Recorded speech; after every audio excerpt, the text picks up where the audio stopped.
नमस्कार साथियों, आप सभी का हमारे YouTube चैनल में एक बार फिर हार्दिक स्वागत है। साथियों, आज की इस वीडियो में हम बात करेंगे फिज़िकल प्रॉपर्टीज़ ऑफ कंक्रीट। साथियों, फिज़िकल प्रॉपर्टीज़ हमारी दो टाइप की होती हैं, एक तो प्लास्टिक कंक्रीट और दूसरी हार्ड एंड कंक्रीट। साथियों, प्लास्टिक कंक्रीट पे हम लोग पहले से ही वीडियो बना चुके हैं। अब जो वीडियो है वो है हार्ड एंड कंक्रीट और कठोर कंक्रीट के भौतिक गुण।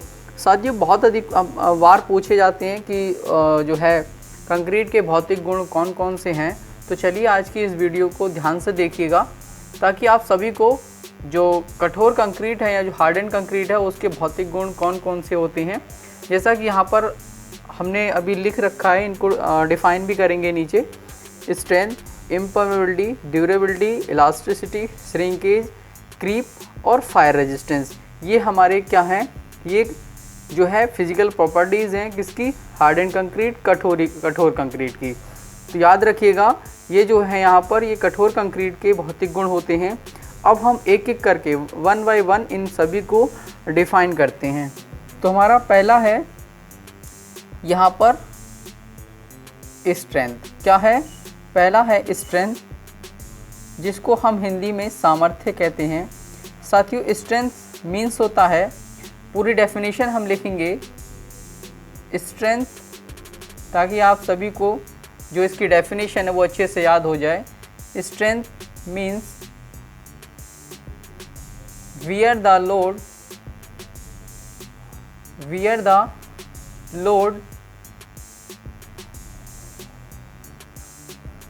विदाउट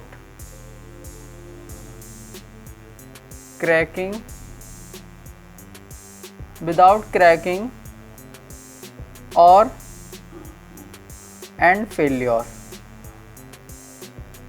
साथियों, स्ट्रेंथ का मतलब है कि जो स्ट्रेंथ का मतलब होता है कि जो कंक्रीट है, हम मान लीजिए कोई हमारा ये बीम है,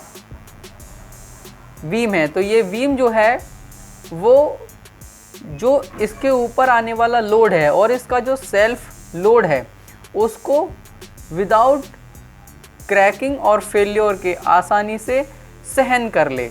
मतलब इसके ऊपर जो भी लोड आ रहा है, मान लीजिए W है, इस लोड को प्लस ये अपने लोड को विदाउट क्रैकिंग और फेल्योर के इजी उसको सहन कर ले, तो इसे स्ट्रेंथ कहा जाता है।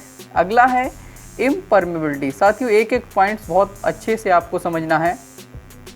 इम्परमेबिलिटी, इसको हिंदी में हम लोग बोलते हैं अपारगम्यता। इम्परमेबिलिटी क्या होती है, इसे भी आज हम बाकायदा आपको बताएंगे, एग्जाम्पल के साथ भी बताएंगे। इम्परमेबिलिटी मीन्स, हम इम्परमेबिलिटी को दोबारा नहीं लिख रहे हैं। इम्परमेबिलिटी means water particle and other liquid particle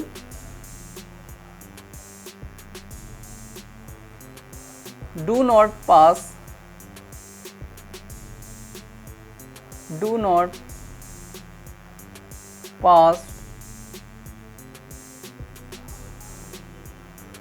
through the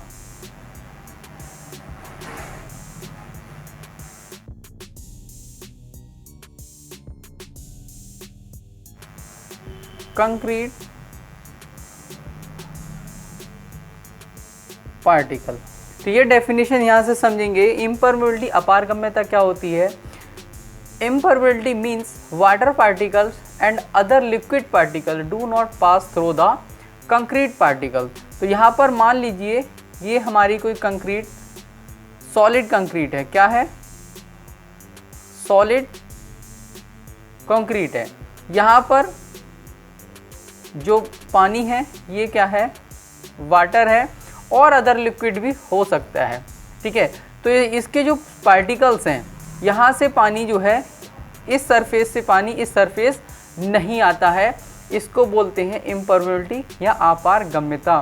कि जो वाटर है या फिर कोई अदर लिक्विड पार्टिकल्स हैं, तो कंक्रीट है ये सॉलिड पार्टिकल है, तो क्या होगा कि पानी इसी सरफेस पे रहेगा सिर्फ, और वो पानी जो है इसके पार्टिकल्स, इस जो वाटर को, कंक्रीट के पार्टिकल्स जो है वो पास नहीं होने देते हैं। इसी को कहते हैं हम लोग इम्परमेबिलिटी। जब अच्छे से मिक्सिंग होती है साथियों तब जो है और प्रॉपर जो है ग्रेडिंग ऑफ एग्रीगेट होती है तब जाके हमारा जो है कंक्रीट इम्परमेबिलिटी बनती है। तो साथियों विथ एग्जांपल के आप लोग समझते जाइएगा। ठीक है साथियों, एक एक करके अब हम लोग चलते हैं ड्यूरेबिलिटी। साथियों अगर वीडियो पसंद आए तो साथ के साथ चैनल को सब्सक्राइब करिएगा और वीडियो को शेयर और लाइक ज़रूर करिएगा। ड्यूरेबिलिटी का मतलब होता है साथियों टिकाऊपन। तो कंक्रीट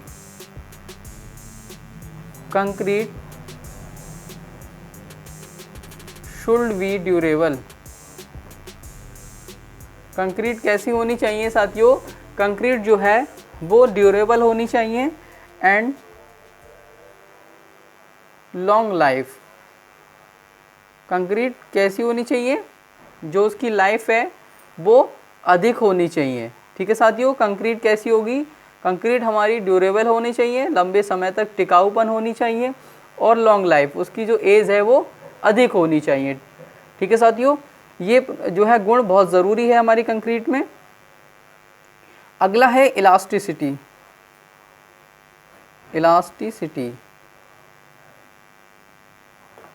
साथियों इलास्टिसिटी का मतलब होता है प्रत्यास्थता। ठीक है, इलास्टिसिटी वैसे तो हमारी कंक्रीट में बहुत कम होती है, लेकिन वर्किंग स्ट्रेस मेथड में से कैलकुलेट हम लोग कर लेते हैं। तो ठीक है साथियों, क्योंकि हमारा जो कंक्रीट होती है वो ब्रिटल मटेरियल होता है। ठीक, लेकिन फिर भी हम लोग जो कंक्रीट का जो मॉडुलस ऑफ इलास्टिसिटी है, आइए देखते हैं कैसे कैलकुलेट करते हैं। Modulus of elasticity of concrete. तो एक फार्मूला होता है जिसको हम EC से रिप्रेजेंट करते हैं 5000 अंडर रूट में FCK। साथियों यहाँ पर जो स्ट्रेंथ हमने आपको बताई थी, ये स्ट्रेंथ जो है वो हम अंडर रूट FCK से रिप्रेजेंट करते हैं। अंडर रूट FCK का मतलब होता है कैरेक्टरिस्टिक्स ऑफ कंक्रीट। क्या होता है? Characteristics of compressive strength. ठीक है साथियों, तो यहाँ पर FCK, अब हम FCK आप लोगों को बता दें। सपोज दैट जैसे M20 कोई हमारी ग्रेड है, तो जो 20 है क्या है? FCK इसमें क्या है? 20 है। इसकी जो यूनिट होती है न्यूटन पर mm² होती है। ठीक है, तो यहाँ पर FCK आप लोग समझ गए होंगे कि जो ग्रेड होती है हमारी जैसे 20, 25, 30, तो जितना ये जो होती है ये कहलाती है FCK, characteristics of compressive strength. ठीक है साथियों, अगला चलिए हम बात करते हैं नेक्स्ट प्रॉपर्टी पे, श्रिंकेज। क्या होता है? श्रिंकेज। ठीक है साथियों, श्रिंकेज हम लोग बात करते हैं। श्रिंकेज क्या होता है?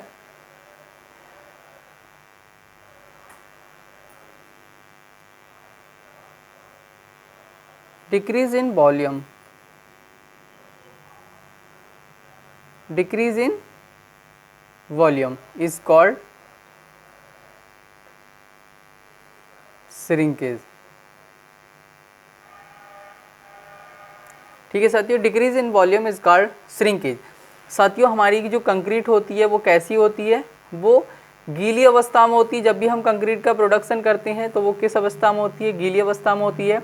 और जब हम गीली कंक्रीट की कास्टिंग करते हैं और जब वो सॉलिड हो जाती है तो उसके आयतन में जो भी कमी आती है वो कहलाती है साथियों श्रिंकेज। ठीक है, यहाँ पर श्रिंकेज का अगर हम एक फॉर्मूले से अगर डिफाइन करें, volume of wet concrete minus volume of solid concrete. ठीक है साथियों, अगर गीली कंक्रीट का जो वॉल्यूम है उसको अगर सॉलिड कंक्रीट के वॉल्यूम में माइनस कर दिया जाए तो श्रिंकेज पता लग जाता है कि कितना हमारी जो कंक्रीट है वो श्रिंक हो गई है। नेक्स्ट है क्रीप। क्रीप साथियों बहुत मोस्ट इम्पोर्टेंट ये प्रॉपर्टी ऑफ कंक्रीट है, क्योंकि क्रीप से जो होता है वो जो स्ट्रेन हमारी है वो डेवलप हो जाती है। तो आइए क्रीप की देखते हैं definition. Deformation of building member, deformation of building member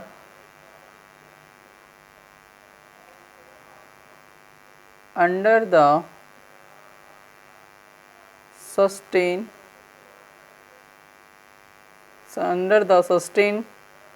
या कंटिन्यूअस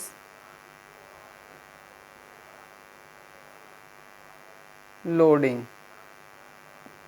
साथियों क्रीप का मतलब अब आप समझ लीजिए ठीक से कि क्रीप का मतलब क्या होता है कि मान लीजिए हमारे कोई जो बिल्डिंग मेंबर है, आपका कॉलम, बीम या जहाँ पर भी कंक्रीट है हमारी बिल्डिंग में, ठीक है, अगर इस पर जो लोडिंग हो रही है, मान लीजिए लोडिंग है W, अगर ये लोडिंग लगातार हो रही है, ठीक है, समय के साथ लगातार हो रही है और ये बढ़ रहा है, क्या हो रहा है, लोडिंग बढ़ रही है समय के साथ, तब हमारी क्या डेवलप हो जाती है, क्रीप डेवलप हो जाती है। क्या डेवलप हो जाएगी, क्रीप, क्योंकि जब इस पर लगातार समय के साथ जब लगातार लोडिंग होती रहती है और ये लोडिंग बढ़ती जाती है, तो फिर जो इसका जो शेप है वो क्या हो जाता है, वो शेप चेंज हो जाएगा साथियों, ये शेप चेंज हो जाता है, ठीक है। तो इसको हम लोग कहते हैं क्या, क्रीप कहते हैं। क्या कहेंगे, इसको क्रीप कहते हैं। ये साइज चेंज हो गया क्योंकि लगातार लोडिंग से जो इसका एक्चुअली शेप था वो इस शेप में प्रोड्यूस हो गया। अगर साथियों सपोज दैट ये लोडिंग हुई, अगर इस लोड को हटा दिया जाए, अगर इस लोड को हटा दिया जाए तो हमारी जो क्रीप है वो फिर भी उसमें कुछ ना कुछ रह जाती है। मान लीजिए इसकी जो ये जो शेप थी हमारी लोड हटाने के बाद, इसमें स्ट्रेन बची रहती है, जिसको हम लोग कहते हैं परमानेंट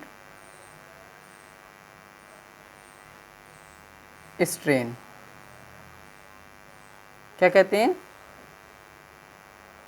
परमानेंट स्ट्रेन कहते हैं, स्थायी विकृति कहते हैं। अगर आपसे कोई स्थायी विकृति पूछे तो आप बता सकते हो कि किसी भी सॉलिड मेंबर पर, किसी भी कंक्रीट के सॉलिड मेंबर पर यदि लोडिंग समय के साथ लोडिंग होती रहती है, तब क्या होता है, उसमें स्ट्रेन डेवलप हो जाती है, ठीक है। और यदि उस लोड को हटा दिया जाए तो कुछ ना कुछ विकृति या कुछ ना कुछ स्ट्रेन हमारी जो सॉलिड मेंबर है उसमें रह जाती है।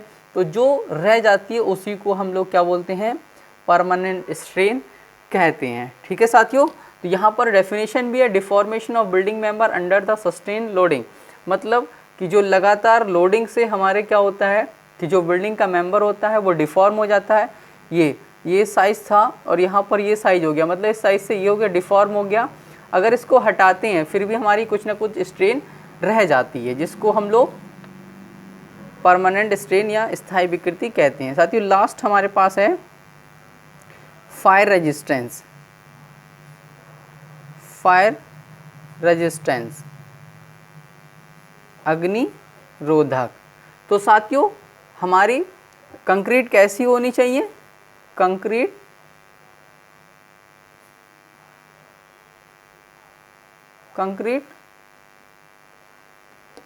Should be fire resistance. Concrete हमारी कैसी होनी चाहिए, फायर रेजिस्टेंस होनी चाहिए, क्योंकि साथियों हमारी जो वॉल होती है उसमें वायरिंग की जाती है, जब स्पार्किंग होती है तो आग लग जाती है। तो जो कंक्रीट जो है वो हमारी आग नहीं पकड़नी चाहिए, इस तरह की कंक्रीट होनी चाहिए। तो साथियों ये थी हमारी फिजिकल प्रॉपर्टीज़ ऑफ कंक्रीट, कि कंक्रीट में जो प्रॉपर्टीज़ होती हैं हार्ड एंड कंक्रीट वो कौन कौन सी होती हैं, उनका क्या मीनिंग है वो हमने यहाँ पर आप सभी को बता दिया है और उनकी डेफिनेशन भी लिख दी है। अगर वीडियो पसंद आए तो साथियों चैनल को लाइक और सब्सक्राइब ज़रूर कीजिए।